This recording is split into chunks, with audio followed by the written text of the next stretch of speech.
Salut à tous, bienvenue pour ce nouveau Hit Story. On a la chance d'avoir aujourd'hui dans l'émission un artiste protéiforme, aussi bien chanteur, accordéoniste, parolier, guitariste et compositeur que graphiste. On le retrouve à la puce à l'oreille où il va se produire. Bonjour Christian Olivier. Bonjour. Alors pour ce Hit Story, j'ai choisi une chanson extraite de votre dernier album, Le Ça et le Ça, et le morceau c'est La Hache. Que représente ce titre pour vous ? Il représente pas mal de choses, donc c'est un titre... Le texte original russe, c'est Anna Akhmatova qui a écrit ce texte.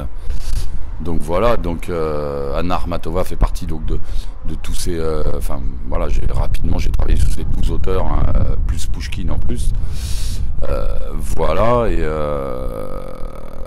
J'avais déjà travaillé sur un autre grand texte de Akhmatova qui s'appelle le Requiem, qui sortira peut-être plus tard.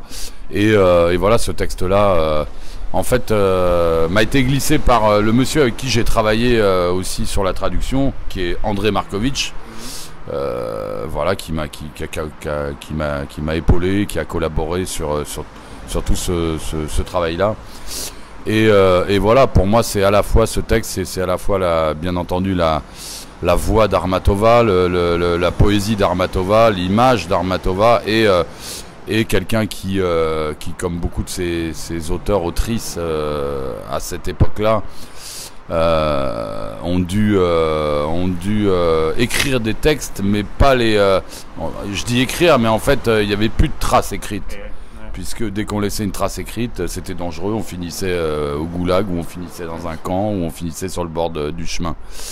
Voilà, donc c'est une traduction d'André Markovitch, et pour moi il y a toute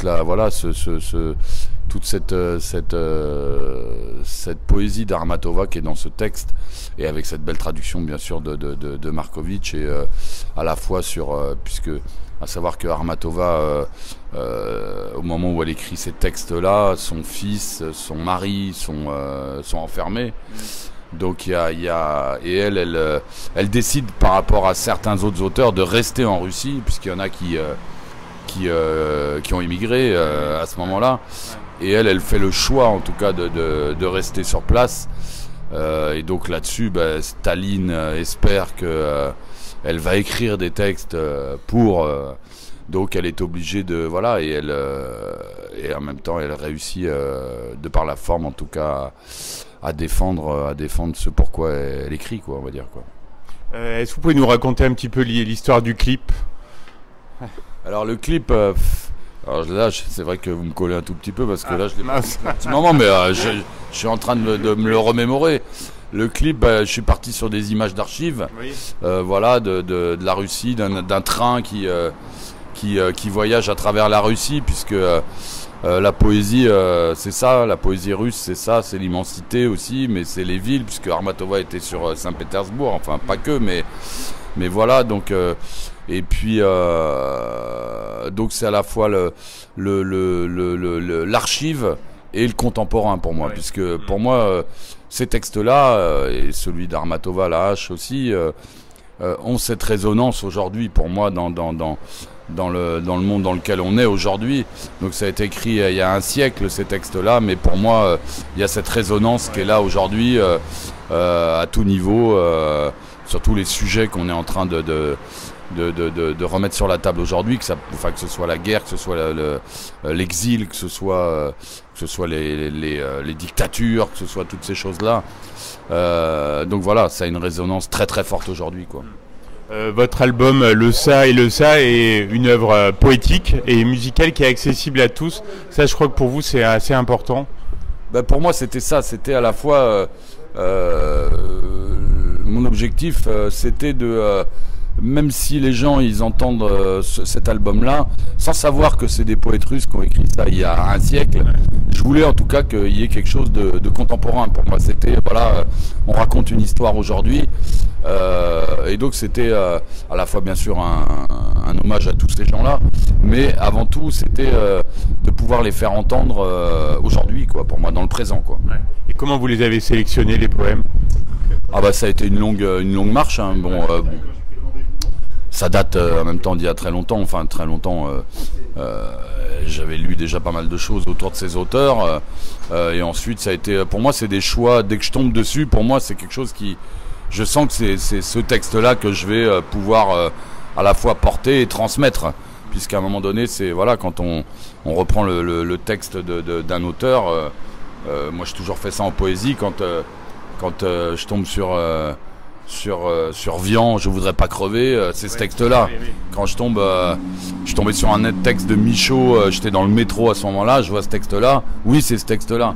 Et dans les bouquins, quand je feuillette, je lis les poèmes, je vais tomber sur un poème et pour moi ça va être ça, quoi. Ouais. Voilà. Et sur scène, l'idée c'est de partager au public toute l'émotion et l'exaltation d'une révolution. C'est ça, et effectivement c'est à la fois encore une fois de refaire entendre en tout cas la voix de ces gens-là, puisqu'on disait tout à l'heure, c'est des textes qui sont faits pour être dits, qui sont faits pour être chantés, qui sont faits pour être portés avec la voix en tout cas. Et donc c'est pour moi je me fais un peu l'écho de cette chose-là, et c'est vrai que voilà, après on sait ce qui s'est passé avec cette révolution. Il y a eu à la fois le désir de tout changer, et puis on sait très bien comment ça s'est terminé aussi, et voilà, donc mais garder toujours cette utopie en tout cas en tête, quoi, bien sûr. Heureux d'être là à la puce à l'oreille. C'est une salle, je crois, que vous aimez bien. Ouais, je suis déjà passé ici, il y a une équipe formidable, c'est une salle très très chaude, c'est un lieu magnifique pour faire des concerts, et donc je suis ravi de passer la soirée ici, ouais, bien sûr. Dernière question, Christian Olivier, quels sont vos projets là pour cette année 2024 ? Les projets, c'est déjà de la tournée de ce projet, du ça et du ça, des poètes russes. Il y a plusieurs formules, puisque j'ai une formule aussi où je fais des lectures avec mon ami André Markovitch, justement, qui vient lui parler de ça. Et puis on a une formule qui va plutôt tourner la saison prochaine aussi, qui est une formule où j'ai réécrit un dialogue pour 2 personnages. Donc là, le spectacle s'appelle vraiment La Révolution au cœur, où on est entre du théâtre, de la danse, puisque c'est des danseurs aussi qui sont là. Donc c'est un spectacle entier, on va dire, où on se promène dans tout cet univers, mais pas que par la musique, justement, par la danse, par le théâtre, par le cinéma, par l'image, quoi, on va dire, quoi. Voilà, puis déjà ça c'est pas mal, et puis je continue moi mes activités de graphiste avec les Chapelets, toujours, et puis en gestation de la suite de mes aventures, quoi. Parfait, vous êtes bien occupé, merci beaucoup Christian Olivier, puis à bientôt sur Logos FM. Merci à vous.